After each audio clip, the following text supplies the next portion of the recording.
Question 2. PS. A rectangular box has a surface area of z square feet and a ratio of length to width to height of 1 to 2 to 3.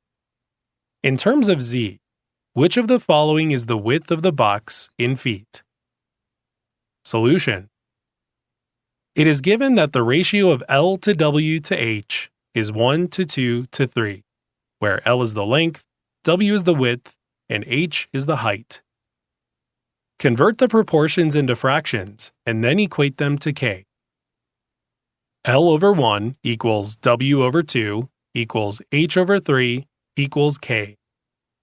Further simplification gives us L equals K, W equals 2 times K, and H equals 3 times K. Now, the surface area of a rectangular box is 2 times L times W plus W times H plus H times L. Substitute the values of variable L, W, and H in terms of K.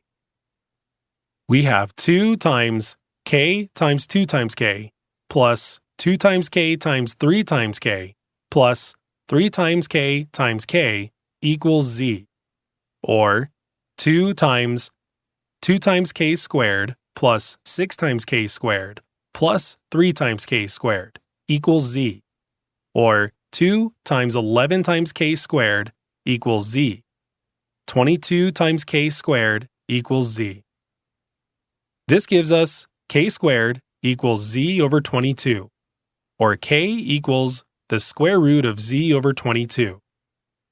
Therefore, width equals 2 times K equals 2 times the square root of Z over 22, which equals the square root of 2 squared times Z over 22 equals the square root of 2 times Z over 11.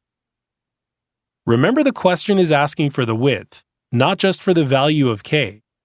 Thus, C is the correct answer. Answer: C.